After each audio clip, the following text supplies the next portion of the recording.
Bijouterie Pantso mividy volamena, mivarotra sy manamboatra firavaka volafotsy sy volamena, sahaza ho an'ny rehetra. Manatona ao amin'ny Galerie 9 Tsaralalàna, box 8 na Building Complexe Ampiflo. Mobilier Design vous présente le JT. Mobilier Design, la qualité, la réalité. Sardine Atlantique, la sardine miaraka tsara amin'ny sakafo tianao rehetra. Sardine Atlantique, manouchanao ni le JT. Ushuaïa, nouveau déodorant compressé, vous présente le JT. De fleurs d'oranger pour une efficacité 48 heures. Nouveau déodorant compressé Ushuaïa. Europa Lu vous présente le JT.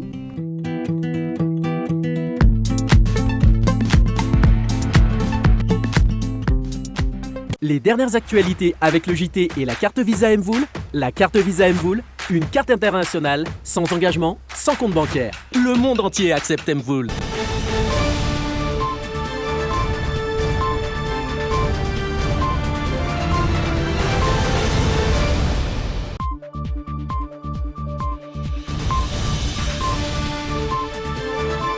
Miarabanao tompo klasy tompoko vavy tonga soa atao anatin'ny LEJT ary anasananao ampanajana anaraka ny fampahalalam-baovao hatramin'ny farany atolotranao avy hatrany ary ny lohatenim-baovao.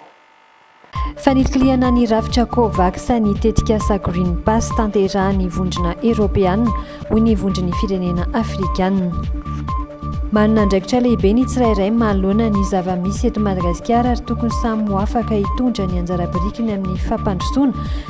Hoy ny folo teo aloha Hery Rajaonarimampianina nandritra ny fandraisam-pitenenana tamin'ny fety ny fahaleovantena teo. Tara loatra ny famoahana ny volavolan-dalàna teti-bolam-panjakana taona 2022. Tsy mbola misy fanapahan-kevitra tapaka ny amin'ny mety ety ny vidin-tsolika na tsy hatreto hoy ny OMH. Anisany nambara tao anatin'ny lohatenim-baovao 2 fa nametraka ny AI ny vondron'ny firenena Afrikanina sy ny foibe manara-maso sy misoroka ny aretina eto Afrika manoloana ny Green Pass ao Eropa amin'izao fotoana izao izay amin'ny alalan'ny QR code karazana pasiporo ahafahana mivezivezy any an-toerana manaporofo ny fahavitana vaksiny. Fanilkiliana ny vaksiny ao anatin'ny rafitra COVAX kosa ny paikady raisin'ny vondrona Eropeanina raha araka ny fanambarana navoaka ny vondron'ny firenena ny vondron'ny firenena Afrikanina sy ny foibe manara-maso ny aretina aty Afrika tamin'ity androany ity ireo navita vaksiny ankatoavin'ny vondrona Eropeanina irery ihany mantsy no mahazo ny Green Pass ao an-toerana mazava ho azy fa tsy ao anatin'izay ny vaksiny Covishield izay ampiasaina eto Madagasikara. Andro vitsy taoriana moa ny vondrona Eropeanina ny fametrahana ny Green Pass any an-toerana. Namoaka fanambarana androany ny vondron'ny firenena Afrikanina iarahany amin'ny ivitoerana manara-maso ny aretina eto Afrika. Nilaza izy ireo fa endrika fanilkiliana no nataon'ny vondrona Eropeanina amin'ny alalan'ny fampiasana io QR code io. Fanavakavahana ny vaksiny ao amin'ny rafitra COVAX toa ny Covishield. Tao fanamafisana indray ny voalaza ny vondrona Eropeanina mantsy ny fametrahana ny Green Pass. Izy ireo izay tsy mankatoa akoatra ny vaksiny 4 dia ny AstraZeneca, Moderna, Pfizer ary ny Janssen.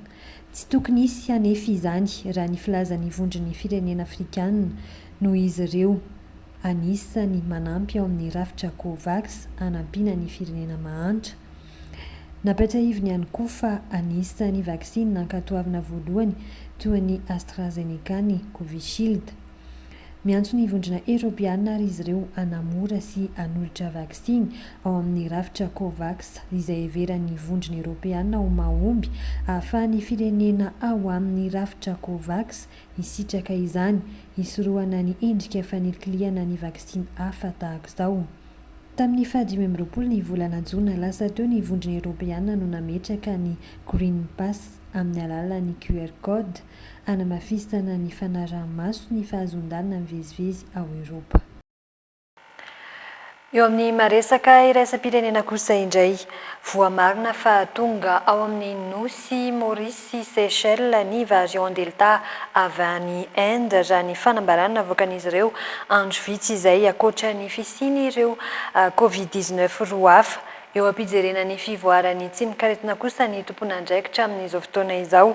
Tsy mbola nilaza ofisialy etsy andany ny fisiany delta variant delta ireo nosy mandirina hafa saingy nandray fepetra mialoha izy ireo isorohana ny mety isiny izay variant delta any an-toerana izay. Nanambara ny komisera misan'ny fahasalamam-bahoaka ao Seychelles fa misy tranga 3 mampiaya hita tao an-toerana ka isan'izany ilay tranga avy ao Afrika Atsimo beta, ny tranga avy ao Inde delta ary ilay nipoitra tany Angleterre alpha. Pahay manokana ny taranjavalana retina avy amin'ny OMS no hanao fizahana feno ny toetry ny coronavirus ao Seychelles. Any anaty toerana fanaovana andrana izy ireo ary mandinika ny antontan-kevitra misy ao amin'ny fitoerana misahan'ny fanaraha-maso aty Afrika. Hodinina ny fomba nahatonga ny fivoaran'ny aretina tao Seychelles ho iatran'ny komisera ho an'ny fahasalamam-bahoaka ary hojerena ny fomba hampitsarana ny fifindran'ny aretina amin'ny alalan'ny fandaharana asa fanaovam-bakisiny natao. Fatram-bakisiny Sinopharm Verocell 5 alina fatra no voaran'ny Seychelles ary nanomboka ny 20 jona teo ny fanaovam-bakisiny. Tamin'ny 12 jona 2024 nanambara io fitoerana io fa hita ao Maurice ireo trangana coronavirus 3 ireo. Manamafy ny fepetra raisina izy ireo amin'izao fotoana izao na dia isan'ireo nosy tsy nahitana trangana Covid-19 aza teo aloha. Karazana coronavirus roa no hita eto Madagasikara amin'izao fotoana, ilay karazana nipoitra tany Chine sy ilay tao Afrika Atsimo. Tsy mikatona tanteraka nefa ny sisy tany, misy hatrany olona afaka mivezivezy miditra sy mivoaka ny firenena. Azo antoka sy voaja araka ny tokony ho izy ve ny lamina ara-pahasalamana mahakasika ny fitiliana sy ny fanaraha-maso ireo olona ireo. Araka ny fikambanana maneran-tany amin'ny fahasalamana ny OMS mantsy dia firenena 20 no efa ahitana io variant nipoitra tao Inde io. Miaodiaody ao amin'ny ranomasimbe indiana ankehitriny ny tranga avy any Angleterre sy Inde. Izao kosa indray ary isika dia anaraka ny fivoarany tsy mikaretina Covid-19 eto Madagasikara. Nahitana tranga vaovao 30 omaly raha ny antotanisa nivoaka tamin'ity androany ity tamin'ny fitiliana natao miisa 720 ny ampiro kosa ireo laviny tsy mikaretina Covid-19 teto Madagasikara raha toka raika amin'ny 30 ny sitrana somatsara. Raha ny antotanisa nivoaka androany hatrany dia mbola misy 470 marary mafy amin'izao fotoana izao na ao amin'ny antsoina hoe forme grave.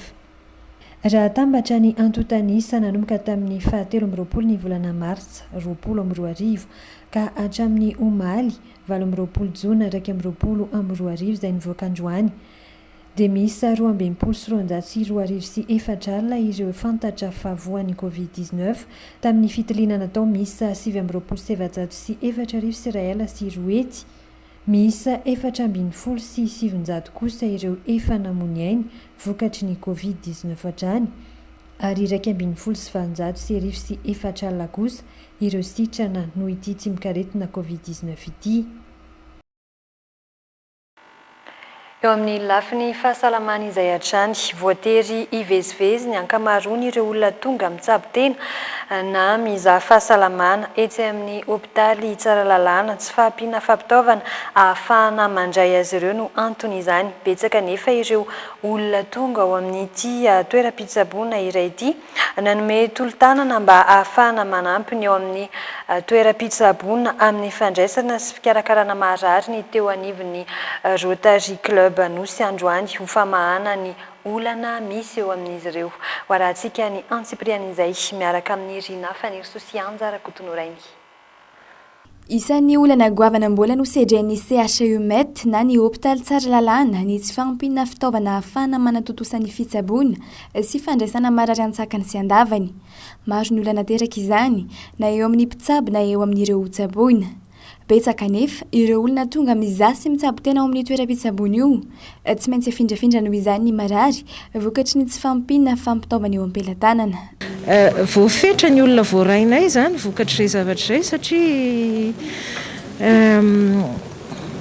voafetra ny isan'ny fandriana sy ny fitaovana azo ampiasaina dia rehefa mitombo ny isan'ny efitra ny fandriana ary ny fitaovana dia tsy voafetra intsony dia tsy hisy tsony le hoe rehefa tonga eto dia ataonay aloha ny fitsaboana voalohany zay mantsy atao zao raha tsy ampy fandriana dia raisina aloha ilay marary dia atao ny fitsaboana voalohany dia aveo izy afindrany amin'ny hôpitaly hafa. Noho izay antony izay indrindra nanolotra fampitaovana matsiana ity toeram-pitsaboana ity ny teo amin'ny Rotary Club Anosy mba ahafahana mampisitraka fitsaboana ara-dalàna ho an'ireo olona mila izany ao an-toerana. Ahitan'ireo fitaovana heverina ho manan-danja indrindra eo amin'ny toeram-pitsaboana izany. Amin'ilay bâtiment vaovao mihitsy dia anisany fanampiana amin'ny fampitaovana amin'ilay bâtiment vaovao no antony nanomezana n'ilay fitaovana vaovao an'zareo zany. Ao anatin'ny axe stratégique ny Rotary ny fitsonjovana ny reny sy ny zaza dia izay no ny safidianana ny CHUMET eto Tsaralalàna. Antony nahatonga izao ny fitsinjovana manokana ny reny sy ny zaza mba hisitraka fitsaboana feno sy ara-dalàna araka ny tokony ho izy raha ny fanazavana. Vokatsoa lehibe indrindra teraky ny fiaraha-miasa eo amin'ny rotonta ny fitombony marary ho afaka raisina ao amin'ny hôpitaly Tsaralalàna aorian'ny ny fahavitan'ny efitrano fandraisana marary izay efa andala hampanorenana ihany koa amin'izao. Fa notanterana ny maraina teo ny atrikasa anomanana ny fiainana fa 420 ataon'ireo firenena maro maneran-tany izay miompana indrindra amin'ny fitadiavam-baolona na maharitra ny amin'ny fifehezana ny fiovavan'ny toetry ny andro manerana izao tontolo izao. Zava-dehibe ny fanatrihan'i Madagasikara io fiainam-be io satria misy tendro goavana azo hitarafana ny voka-dratsy ateraky ny fiovaovan'ny toetry ny andro eto an-toerana efa antaonany maro izay araky ny fanazavana izay voarainy Rina Fanirisoa Anjara-Koto norainy hatrany. Tsy voafehintsony amin'izao ny fotoana fiovaovan'ny toetrandro maneran-tany. Ny fahamaroan'ireo orinasa mamoaka entona mangeja hafanana manerana ny firenena maro no tena mahatonga izany raha ny fanazavana. Marobe ny ezaka tokony ho atao mba ahafahana mifehy ny fiakaran'ny maripana.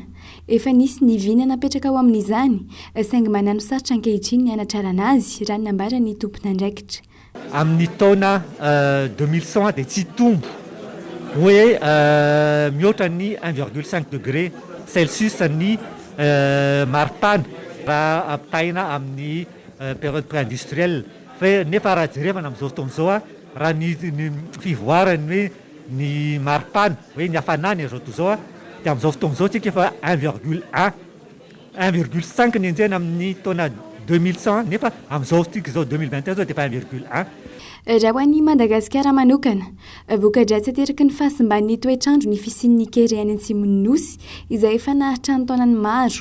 Miatrika mivantana izany ny mponina kanefa tsy avy amin'izy ireo velively no fototra niteraka ny haintany misy any an-toerana raha ny fanazavana. Sarotra ny ameny fiovaovan'ny toetrandro amin'izao vanim-potoana izao.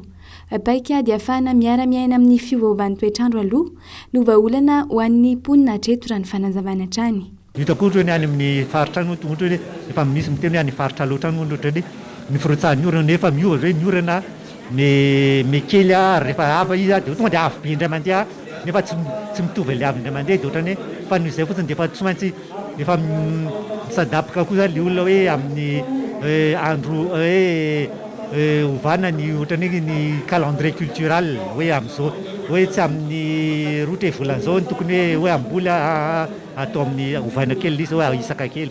Ny volana novambra ho avy izao no ho tanterahana ao Ekosy ny fiainam-be mahakasika ny fitadiavana vahaolana maharitra ho an'ny fiovaovan'ny toetrandro. Firenena miisa 490 no handray anjara amin'izany ary isan'ny Madagasikara.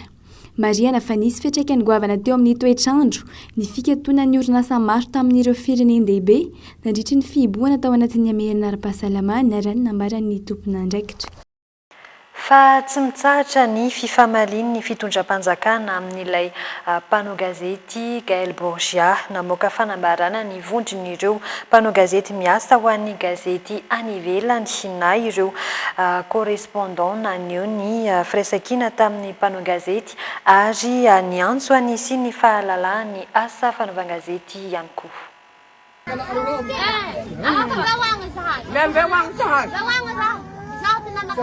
Misy moa zao na zao sekretary zany mavandivandy e mamboatriaka mamboamboatra anareo.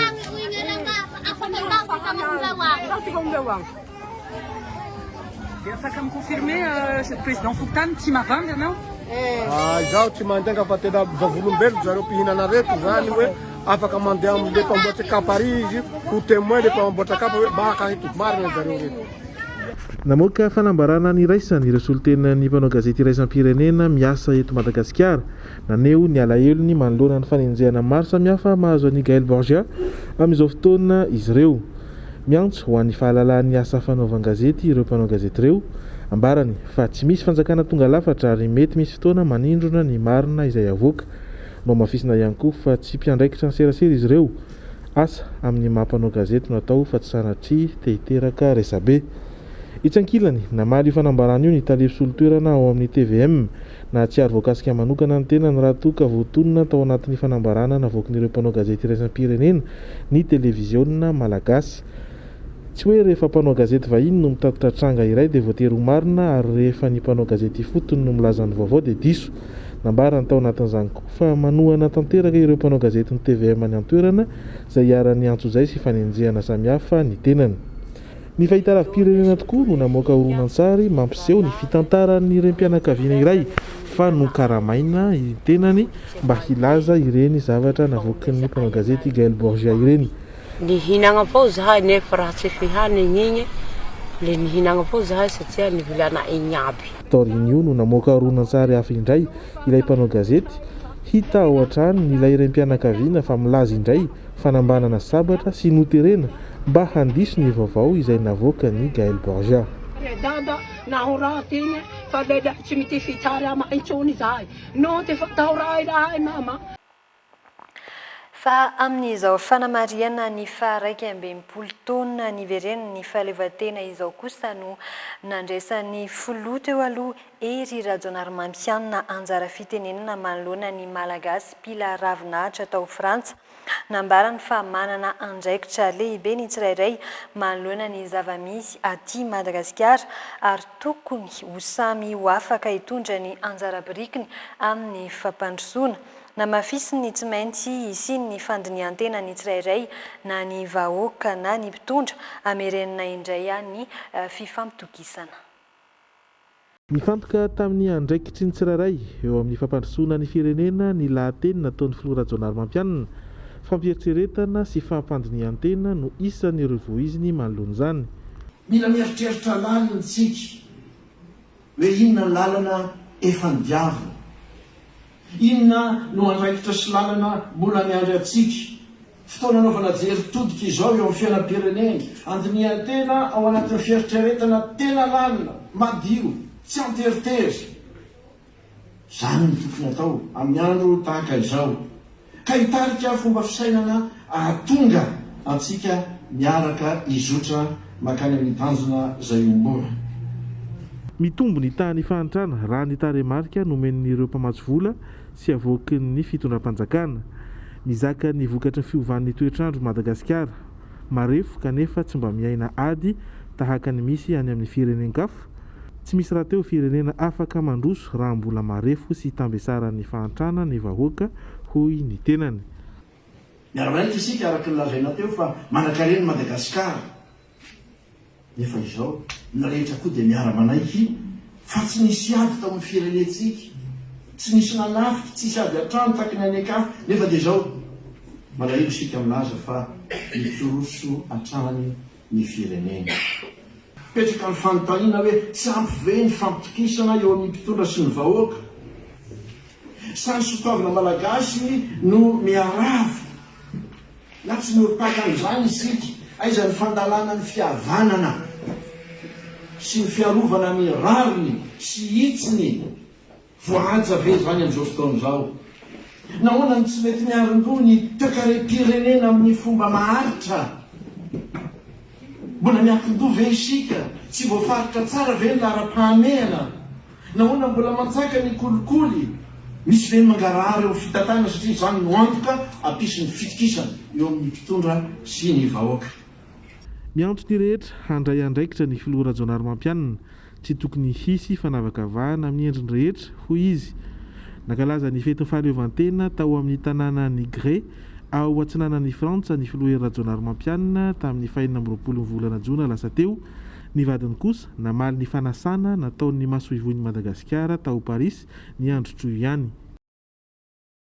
Fasitrana soamantsara kosa Ilova Rabenay tovolahy nilaza ho niara ny herisetra niaraka tamin'ny nasandratra valimbavaka na imota ny fahenina ny volana jona lasa teo teny amin'ny Banivato. Ny tantara ny tranga nahazo azy izy ao anatin'ny horonan-tsary izay navoaka ny ary niparitaka anatin'ny tambazotra tserasera Facebook any. Herisetra izay voalaza no nitarika ny fahafatesany mota ary nahatonga ny ratra teo amin'ny lova ka tsy maintsy nanarahany fitsaboana andro maromaro ihany koa. Tao anatin'ity horonan-tsary ity Lova tovolahy izay nijoro vavolombelona ho niara ny tanany miaramila niaraka tamin'ny nasandratra valimbavaka no mitantara amin'ny antsipiriany ny herisetra nahazo azy sy ny fomba nahafaty ny nasandratra valimbavaka na imota. Tamin'ny 5 hoy Lova no nentina tao amin'ny efitrano fanaovana andromaso i nasandratra valimbavaka na imota raha toa ka efa notanana tao nandritra ny ora maro izy noho ny antony tsy mazava. Tamin'ny folo miakatra dia tamin'iray nanomboka voatafika tao izany. Tamin'iray dia nanomboka voatafika foana tokotrajejoizay foana nanomboka tamin'iray amin'roa telo amin'ny efatra dimy dia tonga tamin'eny dia tamin'ny dimy teo zany tokony izy tovolahy tovolahy io tsy fantatro na ahoana tovolahy io fa nentin'ireo avany ary no samborony ireo nentina zany dia samborony io tovolahy io hoe mahafantatra an'ahy aho io tovolahy io zany hoe namako zany dia ny tovolahy tena hoe tsy mahafantatra an'io za koa manontaniana dia za koa namaky hoe za tsy mahafantatra an'io izay volahy zany tsy mifankafantatra mihitsy fa le hita amin'ny 5 no samborony ireo tany za tanomboka tamin'ny premier 10 jusqu'à mandrapatonga tamin'ny 10 nanomboka voatafika izay trano aloha samy voatafika tena farany mafy dia efa hoe hamono anay tena hoe mifasotra mihitsy zany na hoe tsy zareo hoe aminay amin'ny trano kanjo momba hoe misy zany mba fitahin'Andriamanitra moa tsy nahafaty anahy ary tia tovolahy ty tena vonoina mihitsy zany efa hoe tena maty zay tena maty nomona efa dahoana nanomboka tamin'ny 5 dia io izay voalahy kely dia nanomboka fatorana hoe zay nalefa an'ireo tao anatin'io rano zay nataon'ireo mihitsy zany zay hoe tena afaty anay an-trano hoe vonoina mihitsy anareo an-trano fa madisa zany tena nataon'ireo anay dia fatorana moa ny tanana sy tongotra ny fatorana ireo ny tena mitambana ataovy aminao toko hoe ny tanana sy ny tongotra eo fatra ianao tsy teo anaty rano vitsy zay dia bataina zay dia nidorana amin'ny tao ka dia manamo rano nidorana lemana rano nidorana amin'ny tao lemana rano dia ady mandeha tanao lemana rano. Nambarany Lova fa niara ny fijaliana tahaka azy ihany koa nasandratra valimbavaka toy ny daroka sy ny maro hafa saingy tsy tana intsony ny ainy raha ny fitantarany hatrany. Tsy zany fatorana ireo koa moa tamin'ny io misy bola misy vakiray fa alay dia bandaray any mantsy telo man'ny bebe maramidy reny dia narain'ireo avany hitako zanjykely dia zany tanavana tena faidala be zany za mbola melona olona kida tena mbola mekida tapatapany aza mela fiaina izy zany tsy vetivety fiaina sy dia sisa aloha mody zany anao dia namako maty mety atao anatin'ny tôbily tafiny hoe aloha tonga apitra bilôtaly misy infirmerie tonga zany fa misy infirmerie tonga aloha nentin' zareo zay misy infirmerie tonga no nanontany namako oa jerena njerena njerena teo moa izy dia efa izy dia infirmerie efa tsy azo izy namako mety hôpitaly any. Nambarany Lovatrany ato anatin'ity horonan-tsary ity fa ankoatra ny herisetra nandritra ny ora maro nahazo azy dia niara-ny fandrahonana ihany koa izy mba tsy hilaza ny zavanitranga tao amin'ny efitrano fanaovana andromaso azy roalahy. Inasandratra valimbavaka izay nobatain'izy ireo nivoaka ny efitrano sy tafatsangana injony niaraka tamin'ny Lova raha ny fitantarany hatrany. Tany amin'ny HGRA no eniny Lova ho naterina imota raha toa ka natsipy tanaty tanimbary kosa izy. ny ministerany fiarovam-pirenena efa nanome fanazavana mahakasika ny tranga niseho teny amin'ny Banivato. Voalaza tao anatin'izany fa tsy nisy nidiran'izy ireo ny nahafaty an'io tovolahy io izay antsoina hoe Nasandratra Valimbavaka. Anisan'ny nampametra-panontaniana ny lova kosa hatramin'izao fotoana izao ny antony tanana azy sy himota. Mialohan'ny herisetra mantso ilova nisy ny fanontaniana napetraka tamin'izy roa lahy raha toa ka misy fandraisany mivantana. Izy roa lahy nefa izay samy nandà avokoa raha ny fitantarany hatrany fa tsy mifankafantatra velively. Ny fahena ny volana Jona lasa teo no namoy ainy Nasandratra Valimbavaka. Ny reniny kosa tahorin'izay namoaka oronan-jary mitaraina sy miantso ny tompon'andraikitra hijerakaiky ny raharaha. Eo amin'ny maresaka iraisam-pirenena kosa indray nomelohan'ny fitsarana momba ny lalam-panondrenana ao Afrika Atsimo hidy an-tranomaizina mandritra ny 15 volana ny filoham-pirenena teo aloha Jacob Zuma no ny faniratsirana ny fitsarana. Tsy nanaiky niatrika ny fanadiadiana na voamera mpanadiady mahakasika ny fanodikidinam-bola niseho teo anelanelan'ny taona 2022 sy 2022 Jacob Zuma antony izao fanasaziana azy izao. Navoakan'ny fitsarana momba ny lalam-panondrenana ny didy tanàna amponja ny filoha teo aloha Jacob Zuma mandritra ny 15 volana ao Afrika Atsimo. Nisy fanadiadiana nataona voamera miady amin'ny kolikoly ny antsoina nyity filoham-pirenena teo aloha ity. Nisy fanodikondinam-bola mpanjakana teo amin'ny fitondran'ny Jacob Zuma teo anelan'ny taona 2022 sy 2022. Tsy nanaiky ny fiara-miasa amin'ny mpanadiady Jacob Zuma ary nandany endrika fanodikondinam-bola rehetra voalaza fa niseho nandritra ny fotoam-pitondrany. Faniratsirana ny fitsarana izay no vesatra hiampangana azy ka nahazony io sazy 15 volana an-tranomaizina io. Nomen'ny fitsarana baiko iseho eo alohan'ny polisy Jacob Zuma ao anatin'ny 5 andro. Voaroiroy ho nanampy tamin'ny fanangonan-karena tamin'ny volan'ny fanjakana an'ireo mpiraharay Atul Ajati sy Rajesh Gupta mpandraharaha ary namany ity filoha teo aloha ity. Manday ireo fiampangana ihany koa izy telo mirahalahy ireto ary niala tao Afrika Atsimo rehefa tsy teo amin'ny fitondrany intsony Jacob Zuma ny taona 2020 sy 2022. Mifototra amin'ny ady amin'ny kolokolo ny mpitondra ao Afrika Atsimo ankehitriny Cyril Ramaphosa isan'ireo nanalan'ny Jacob Zuma teo amin'ny fitondrana ny taona 2020 sy 2022. Tanjony ahazona indray ny fatokisan'ireo mpamatsy vola ho an'ny toe-karen'ny firenena saingy mifanandrina hatrany amina antoko-pomban'ny Jacob Zuma ao amin'ny kongresy-pirenena afrikana ny tenany. Androany nolaniny ireo solombam-bahoaka tamin'ny alalan'ny fivoriana teny amin'ny CCI Vato sy tamin'ny alalan'ny fampitaindavitra ho an'ireo tsy député tsy afaka nanatrika izany ny volavola teti-bola nasipantsinana ny PLFR 2022 ny emitra ora 5 teo ny fanombohana izay fivoriana izay raha toa ka tokony tamin'ny 10 ora maraina teo. Hatramin'ny 7 ora sy 5 nanoratanay dia nolanindreo solombam-bahoaka nanatrika mivantana ny fivoriana sy tamin'ny alalan'ny fampitaindavitra avokoa ireo 20 santionany amin'ireo voarakitra ny volavolan-dalàna feny teti-bola-panjakana nasipantsiana 2020 sy 2022. Nisy fantsiana vitsivitsy tao anatin'izany dia ny fitsinjarana ny teti-bola isaky ny androm-panjakana sy ny ministera izay voalaza ny 9 sy ny 7 mamaritra ny fampiasam-bola avy any ivelany sy ireo trosa izay lany nasipantsiana sy nasipanovana ihany koa. Fanazavana anjory nentin'ny solombam-bahoaka iray isampikambana tamin'iray amin'ireo voamiera no nahafantarana fa lany 100 isan-jato niaraka tamin'ireo fantsiana vitsivitsy nentina ity volavolan-dalàna ity nandritra ny asam-boamiera. Ireo fantsiana natao dia nambarany hatrany fa tsy novakina manontolo nandritra ny fivoriana ampahibe maso azony rehetra anatrehiny. Tokony ho tamin'ny 10 ora maraina no nanomboka ity fandiniana ny volavola teti-bola-panjakana nasipantsina ity saingy noho ny fivoriana tampoka nataon'ireo vondrona parlementera IRD dia tsy nanomboka izany raha tsy adiny 5 taorian'ny ora voatondro. Hatreto dia tsy nisy mipika ny votoatony izay fivoriana izay.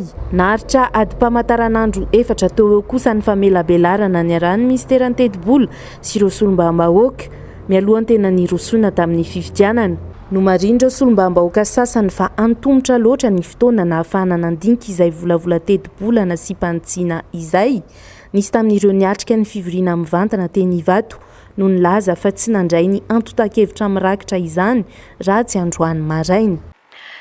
eo amin'izay fiainam-pirenena izay hatrany tokony hojereny ministera ny toe-karena ny tety andro ny fanamboarana lalàna mifehy ny teti-bola mba hanomezana fotoana ampy ho an'ireo parlemantera sy ny olom-pirenena mahafantatra feno ny fehezan-dalàna misy ao aminy ka afaka miady hevitra mahakasika izany alohan'ny andaniana azy.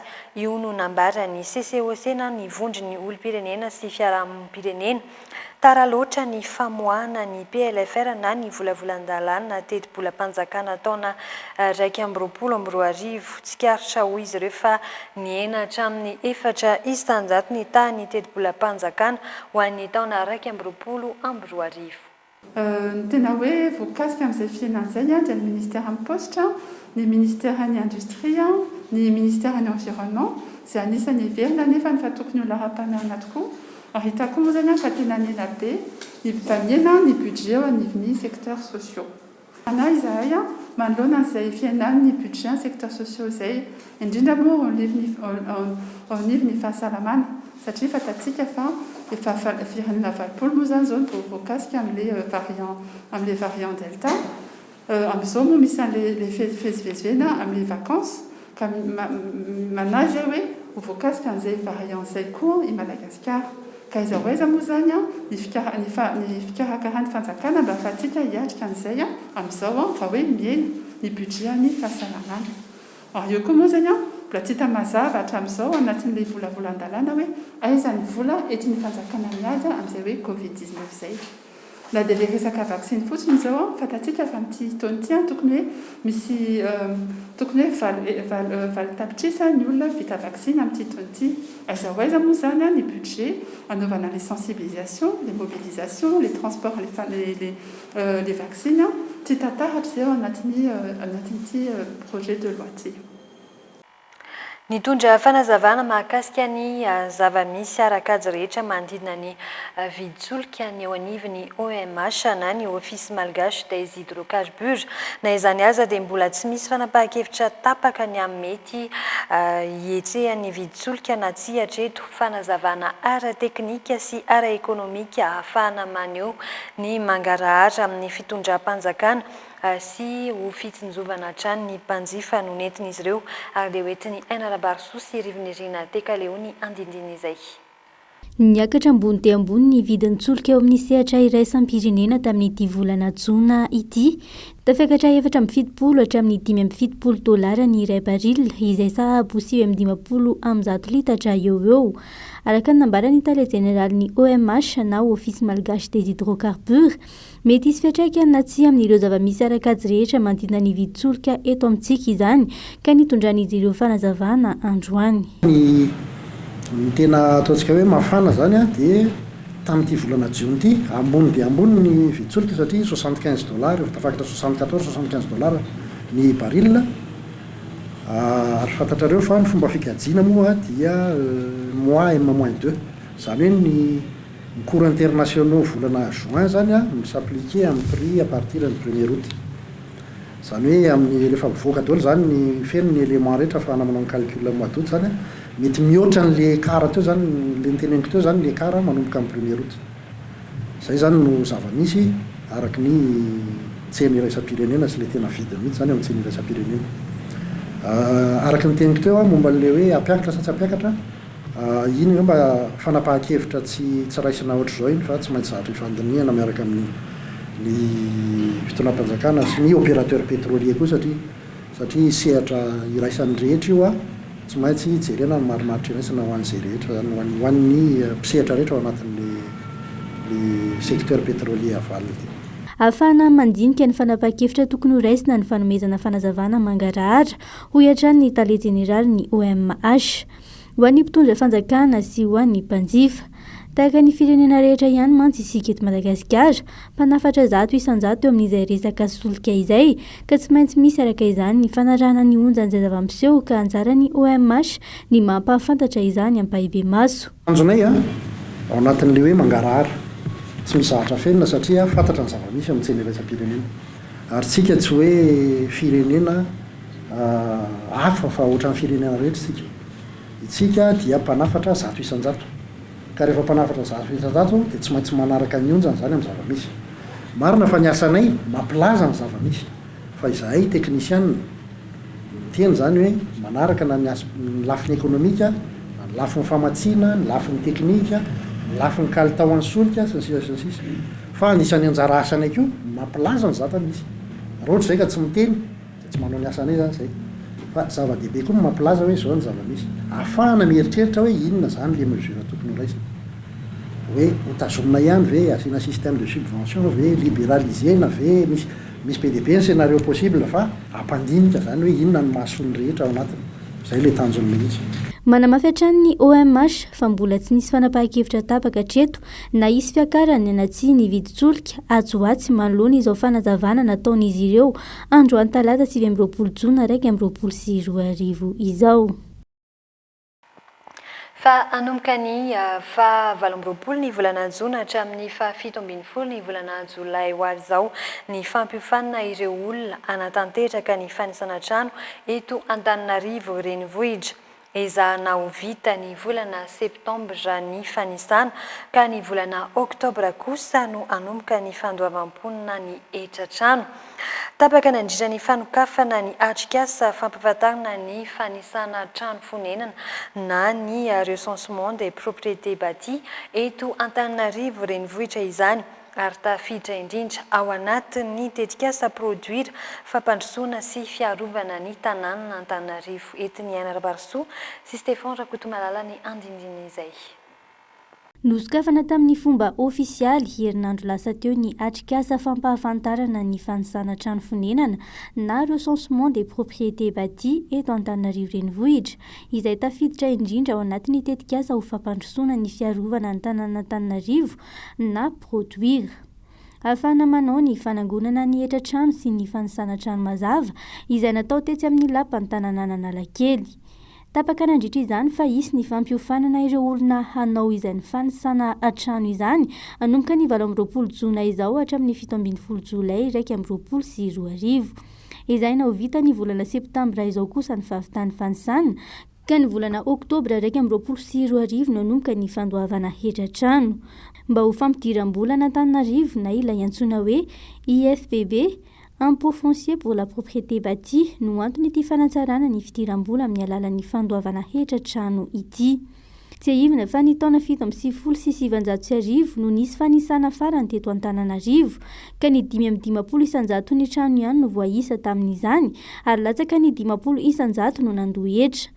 Nodiniana nandritra ny fanokafana ny atrikasa ihany koa ny fomba fitantanana ny fanisana sy ny andraisany rehetra anjara amin'ny fanaovana fanisana ny trano eto Antananarivo renivohitra ary ny fanomezana soso-kevitra avy amin'ny rehetra. Marina fa efa nahavita izay fanisana trano izay ny boriboritany fahadimy ka ny traika efa azo tamin'izany no ampiarana ny tetikasa amin'ny fanisana manerana ireo boriboritany 10 ambiny. Fanadiadiana dogavaritra kosa indray no mariana androany ny fiandohan'ny fiara-miasa eo amin'ny Vivo Énergie amin'ny alalan'ny Shell sy ny Moteur Auto amin'ny alalan'ny marque Bosch. Izy toerana fikojakojana fiara antsoina hoe Bosch Car Service eny amin'ny tombon-dasantsy Shell Diamondra Andraharo. Amalina ny etaeta ny mpampiasa fiara mila kalitao ny kojakojana avo lenta arao ato anatin'ity fanadiadiana dogavaritra ity ary ny andindiny izay. Eto amin'ny tombon-dasantsy Shell Diamondra Andraharo no ahitana ny Bosch Car Service, fiara-miasa vaovao eo amin'ny orinasa Vivo Énergie sy ny Moteur Auto. Usana teknisianina zahatra ny toerana fikojakojana fiara Bosch Car Service. Ny centre Bosch Car moa zany izay misokatra aty amin'ny Shell androany eto amin'ny Diamondra dia nosokafana anaraka ny mifenitra eran-tany amin'ny resaka hoe qualité-ana entana, amin'ny resaka na pièce izay hoe omena amin'ny mpanjifa zany hoe zavatra tsara kalitao sy disponible manakaiky ny olona le centre. Zay ny tanjon'le centre Bosch zany izay nosokafana androany. Dia nisy zavatra disponible rehetrarehetra, ny service ny filtration resaka vidange miaraka amin'ny filtre rehetrarehetra, ny bougie, ny resaka électricité, resaka batterie, dia ny courroie, ny ampoule sy ny zay resaka ny kojakoja na fiara zay ilain'olona andavanandro zany hoe ilain'olona matetika. dia ny tena mampiavaka an'ilay centre zany dia misy service-na diagnostika ilay centre ity zao ahafaha ho an'ny tomobila ho anamarikana fiara rehetrarehetra eto Madagasikara sy ny resaka fifandraisana ny client zany dia tena hoe ny mpanjifa mihitsy natao lara-pamehana voalohany mba ahafahany manana zavatra hoe tsara sy zavatra hoe akaiky anazy. Tanjon'ny Vivo Energie amin'ny alalan'ny Shell ny anatsara ny tolotra amin'ny fikojakojana fiarakodia antony fiara-miasa amin'ny Mater Auto no marihana androany ny fisokafan'ny Bosch Car Service voalohany tetsy amin'ny tobo dasanty Shell Diamondra Andraharo tonga teny an-toerana nanotrina ny lanonana sy nandray fitenena ny talen'ny fitaterana an-tania teo anivon'ny ministeran'ny fitaterana toy ihany koa ny talen'ny ofisy malagasy ny akoranafo ny talen'ny Mater Auto ary ny talen'ny Vivo Energie. Vous le savez sans doute que les standards au niveau des véhicules et du niveau des nouveaux moteurs ne cessent d'augmenter en termes de certification, en termes de... Fantatrareo fa tsy mitsahatra mitombo ny fenitra tadiavina ho an'ny fiarakodia sy ireo motera vaovao mikasika ny certification na fanamarinana an-taratasy sy ny lafiny ara-teknika. Voatery zahay manatsara ny kalitaon'ny tolotra misy indrindra amin'ny resaka fitaovana hanolonana ny pièces de rechange sy ny karazana menaka. Zay indrindra no antony fiara-miasan'ny marque Shell sy ny Bosch hanomezana fahafampo ny mpanjifa. Voilà, c'est dans cet esprit, comme je l'ai dit tout à l'heure, c'est que j'espère que ça va être le début d'un grand partenariat, que dans le futur il y aura pas mal de centres qui seront avec les couleurs de Shell et de Bosch Car Service. Isokatra ho amin'ny valojolay izao ihany koa ny Bosch Car Service eny amin'ny tobo dasanty Shell Ankoay eny Akadiaevo mahana tobo dasanty Shell 570 ny Vivo Energie manerana ny Madagasikara. Indroa romenanao indray ny vinavina mety ho toetry ny andro any Rabitsa.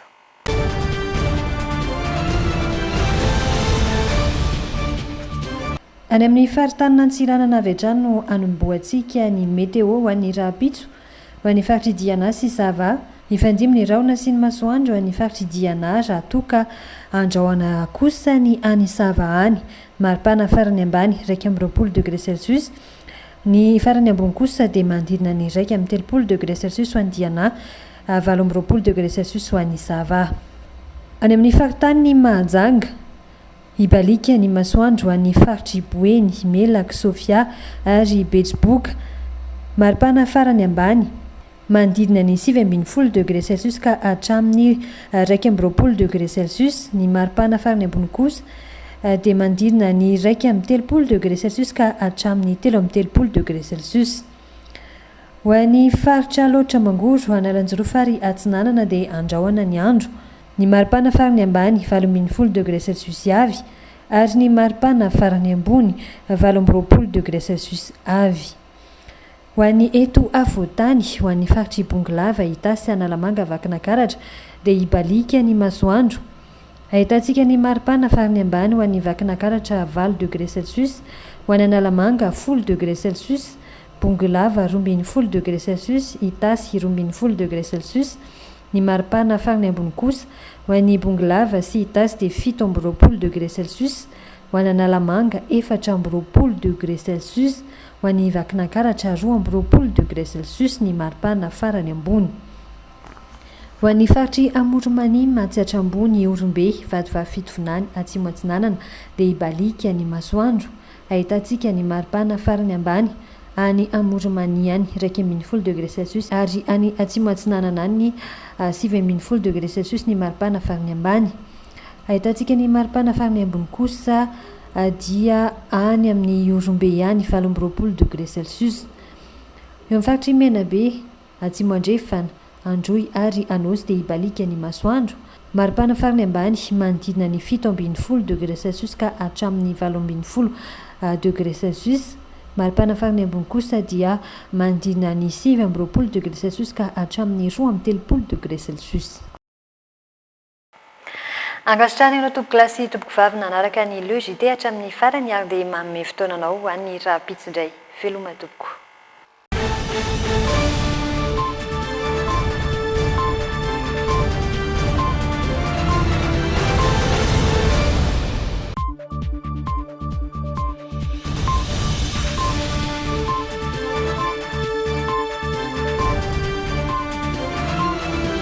Les dernières actualités avec le JT et la carte Visa Mvoul.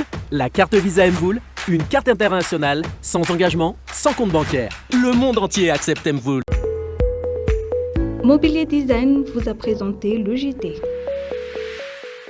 Mobilier Design, la qualité, la réalité. Ushuaïa, nouveau déodorant compressé, vous a présenté le JT. De fleurs d'oranger pour une efficacité 48 heures. Nouveau déodorant compressé Ushuaïa. Bijouterie Panso vidy volamena mivarotra sy manamboatra firavaka volafotsy sy volamena sahaza ho any rehetra manatona ao amin'ny Galerie 9 Tsaralalàna box 8 na building complexe Ampiflou. Europalu vous a présenté le JT.